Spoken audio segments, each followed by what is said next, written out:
माननीय अध्यक्ष महोदय, मी डॉक्टर ज्योती गायकवाड महामहिम राज्यपालांच्या अभिभाषणावरील चर्चेत सहभागी होऊन माझे मत मांडण्याची संधी दिल्याबद्दल सर्वप्रथम आपले आणि या सभागृहाचे मनपूर्वक आभार मानते।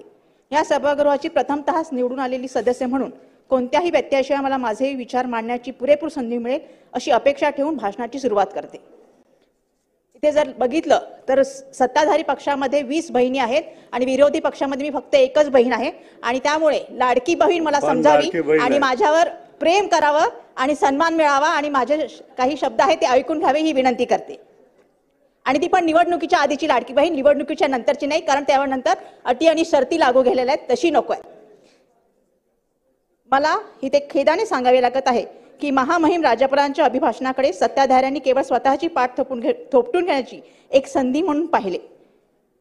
अध्यक्ष महोदय, आपल्या भाषणाच्या सुरुवातीला महामहिम राज्यपालांनी म्हटलं की या राज्यातील जनतेची सेवा करताना अनेक महान नेते व समाजसुधारक यांच्या आदर्शाचे सदैव पालन करून सरकार शासन करेल, पण हे 100% खोटे आहे।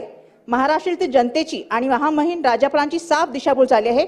हे सरकार जनतेचे नाही तर फक्त एका व्यक्तीचे म्हणजे अदानीचे काम करत आहे, हे मी पुराव्यासकट मांडणार आहे आणि हे करताना मला तुमचे संरक्षण मिळेल अशी आशा आहे। अध्यक्ष महोदय, महाराष्ट्रात आचारसंहिता लागू होण्याच्या काही दिवस आधी म्हणजे 4 ऑक्टोबर 2024 रोजी राज्याच्या गृहनिर्माण विभागाने एक तुगलकी GR काढला। त्याची एक प्रत मी आपल्यालाही पाठवत आहे। त्यावेळी हा विभाग भाजपाकडे होता आणि अतुल सावे साहेब या विभागाचे मंत्री होते। अध्यक्ष महोदय, हा GR वाचा।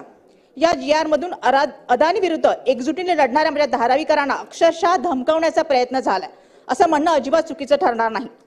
एखाद्या बिल्डरची जेव्हा नजर लोकवस्तीवर पडते आणि तिथल्या विविध यंत्रणा हाताशी धरून कसं दहशतीचं वातावरण तयार होतं हे अनेकदा आपण चित्रपटात पाहिलंय, पण ही अशी परिस्थिती माझ्या धारावीच्या लोकांनी अनुभवली आहे, म्हणजे धारावीच्या परिवाराने अनुभवलेली आहे। कधी निवृत्त पोलीस अधिकारी, कधी एन्काउंटर स्पेशालिस्ट यांच्या माध्यमातून लोकांना घाबरण्याचा प्रयत्न केला, तर कधी कुविख्यात गुंडांच्या नावाने दहशत निर्माण करण्याचा प्रयत्न चालू आहे।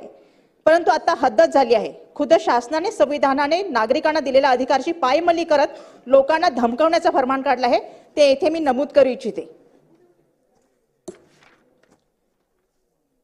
आपल्या एका मित्रा व्यावसायिकाच्या स्वार्थासाठी हे सरकार लोकांचे संविधानिक हक्क मारून घेत आहे, यापेक्षा मोठं दुर्दैव ते काय। धारावीकरांचा विरोध जुगारून आणि लोकभावनेविरोधात जाऊन सध्या अदानी प्रणित धारावी पुनर्वसन प्रकल्प लिमिटेड या SPV कडून पात्रता सर्वेक्षण केले जात आहे। या सर्वेक्षणाला धारावीकरांनी वारंवार नाकारत असताना या तुगलकी GRच्या माध्यमातून सरकार हे लोक आंदोलन चिरडण्याचा प्रयत्न करत आहे असा माझा स्पष्ट आरोप आहे।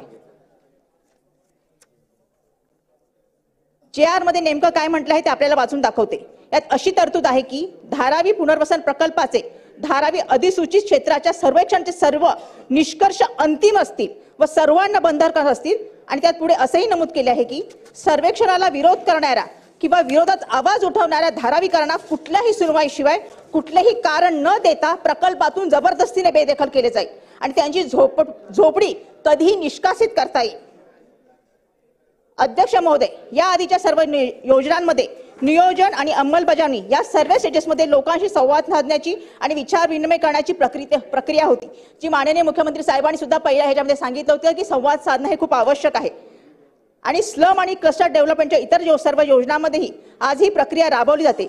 या सर्वांमध्ये तक्रार निवारणची स्वतंत्र यंत्रणा आहे, परंतु या प्रकल्पात अदानीच्या SPVच्या निर्मितीनंतर ही लोकसहभागाची प्रक्रिया एका झटक्यात मिटवली गेली।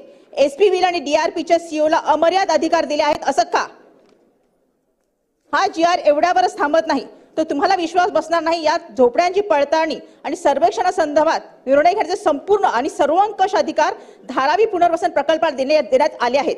यात असे नमूद केले आहे की त्यांनी घेतलेले निर्णय अंतिम पण बंधनकारक राहतील, त्याला चॅलेंज करता येणार नाही।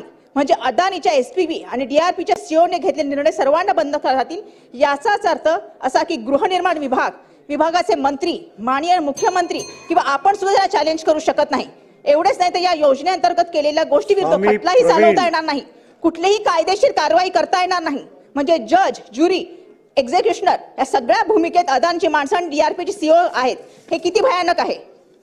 आता मी हे प्रश्न एक धारावीकर म्हणून, धारावीचे आमदार म्हणून आपल्याला मार्फत मुख्यमंत्री महोदय व सरकारला विचारू इच्छिते कोणतीही सुनावणी किंवा पब्लिक स्वामी हिअरिंग न देता प्रवीण. GR मार्फत सरकार कोणाला भाड्याची घर देणार, कोणाला नाही, कोण अपात्र होणार, काय नियम असणार एक हाती ठरवत आहे.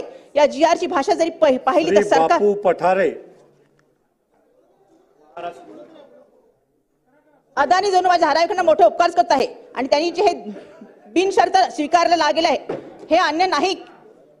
जर आंदोलन जन आंदोलन असो की पवित्र सभागृहाचे व्यासपीठ असो किंवा लोकसभा आणि विधानसभा निवडणूक असो, धारावीकरांनी वारंवार स्पष्ट केले आहे की सरकार लादत असलेलं मॉडेल धारावीकरण नको आहे. अदानीच्या स्वामी एसपीवर प्रवीण. मार्फत लोकभावनेविरुद्ध केलं जाणारं सर्वेक्षण आम्हाला मान्य नाही, पण हे सरकार अदानीच्या सेवेत एवढे बद्ध आहे की जनतेचा महामहिम राज्यपाल यांच्या परत पोहोचत नाहीये. अभिभाषणावरील माझं मत मी एवढंच म्हणेन, शेवटी मी एकच म्हणेन, हे फक्त ऐकून घ्या. न्यायासाठी लढू, सत्यासाठी लढू, हक्कासाठी स्वामी प्रवीण. ही शिकवण रयतेच्या राजाची, ही शिकवण महामानवाची. जय हिंद.